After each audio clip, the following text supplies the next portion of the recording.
Hey, what is up guys, Nellis here from Nookstack, and this is my honest review about Xiaomi Mi 10.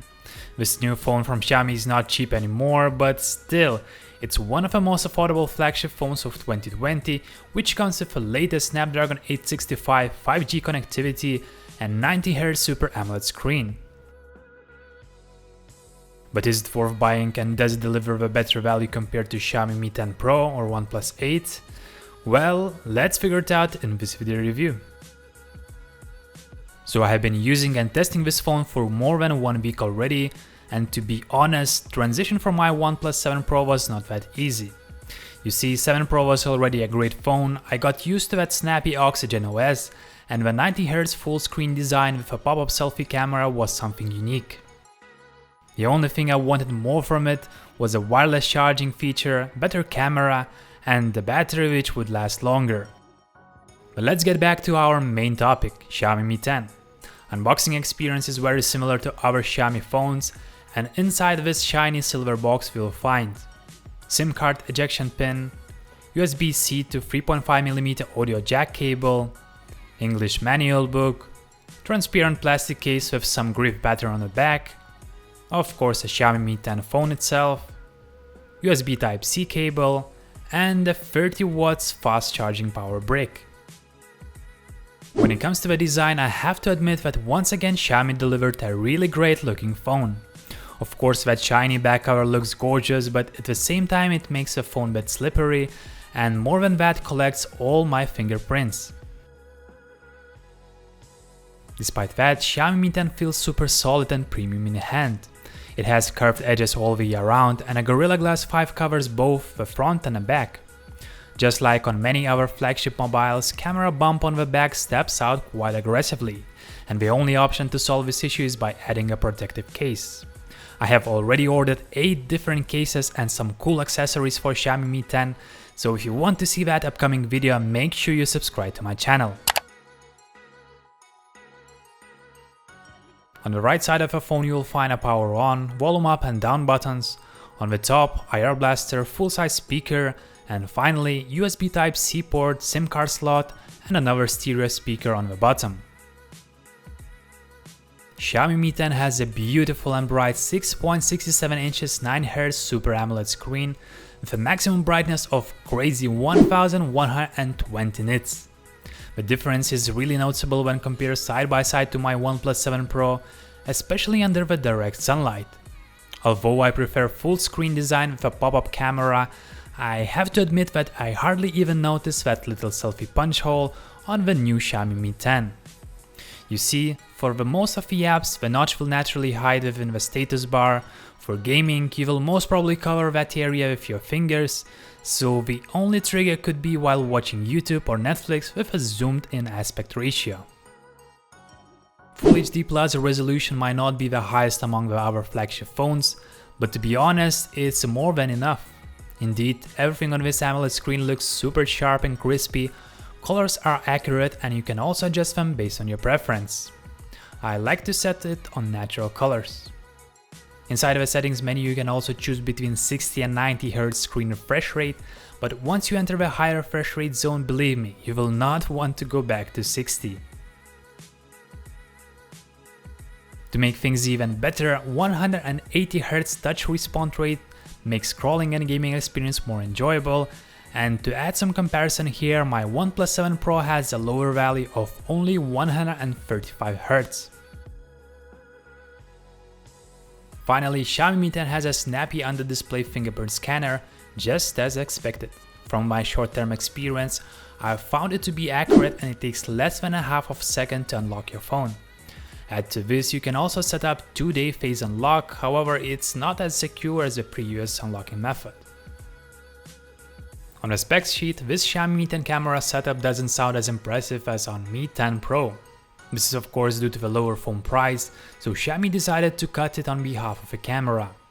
Don't get me wrong, this little brother still comes with the same 108 megapixel main camera and the same 20 megapixel selfie, but other 2 megapixel macro and depth sensor seems to be more like a joke. Even my previous tested Redmi Note 9S has a 5 megapixel macro sensor, and that is a 3 times cheaper mid-range phone. Come on, Xiaomi. Alright, let's take a look at some pictures and video samples made on this 2020 flagship phone. On the regular camera mode, pictures will be saved at 27 megapixel resolution, which is already a decent quality for cropping and maintaining good details. Pictures from the main sensor come pretty sharp and colors seem to be more or less accurate. You will start losing some more details on the nighttime, and night mode is something you hate it or love it. Everyone has their own personal taste. Xiaomi Mi 10 does not have a dedicated telephoto camera, so instead of that, for 2x zoom, it uses 108 megapixel sensor and crops out the picture twice. Of course, I would love to see that 50x hybrid zoom which could be found on Mi 10 Pro, but for that you would need to spend an extra $200. So it all comes to your decision, but in my case, I rarely use that zooming feature in general, so I don't feel like missing a lot here. In a worst case, I still can take those 108 megapixel shots and crop 3 to 5 times without losing the quality for my social media uploads.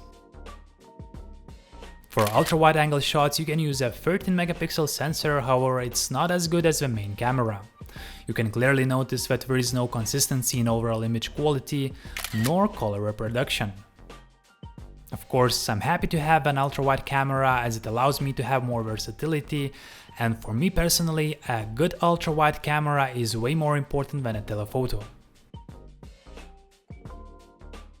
There is not much to comment on 2 megapixel macro camera, it does the job with some average results. However, one thing I didn't like about Mi 10 camera is the portrait mode. Pictures made on this mode looks very unnatural, colors are washed out, and there is a huge amount of oversaturation going on. Xiaomi should definitely fix this thing with future software updates, if not, I would need to count on the ported Gcam app. Front-facing selfie camera is doing a pretty good job overall, it gives you a decent amount of sharpness and details, however it might struggle a bit more with a portrait mode. You can see that in some shots it was not able to properly focus on the edge of my glasses, and it had really difficult times with my wife's earrings. As we move on to video camera testing, I found out that 4K 30fps footage looks pretty decent, and optical image stabilization does a really good job. You will see more shakiness while switching to 60fps mode or ultra-wide camera, and 8K video is only usable if you set Mi 10 on tripod or gimbal. Add to this, I have found some information that actually the Xiaomi Mi 10 is capable to capture video at only 6K resolution, and as it does so, 8K will be only upscaled using some AI algorithms. But yeah, I don't really care about 8K at this point, cause I think it's more a gimmick and marketing tool than the real stuff. Xiaomi Mi 10 also does not have a laser autofocus like 10 Pro, so at the end of the day you might experience slower and less accurate focus, but it's not a big deal. Here are some samples for your own evaluation.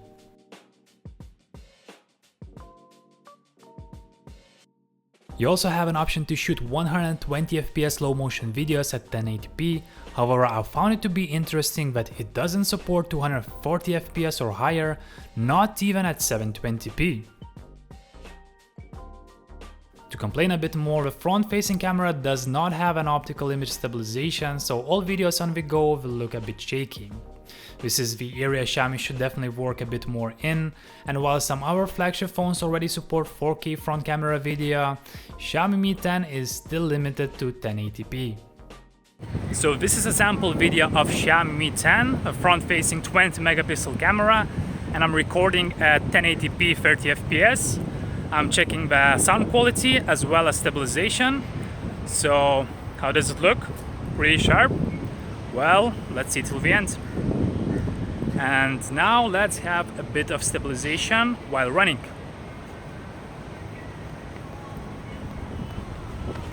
Other than that, there are quite a lot of different options on the stock camera app, including slow motion selfies, dedicated vlog mode, and black movie frames for more cinematic approach. So what are the other good things we get with Xiaomi Mi 10? Well, there are quite a lot of them. Stereo speakers sound really good and clear, it gets really loud, and it also has a nice balance due to the same size drivers on the left and the right sides. It's definitely a huge improvement compared to the previous Xiaomi Mi 9 phone.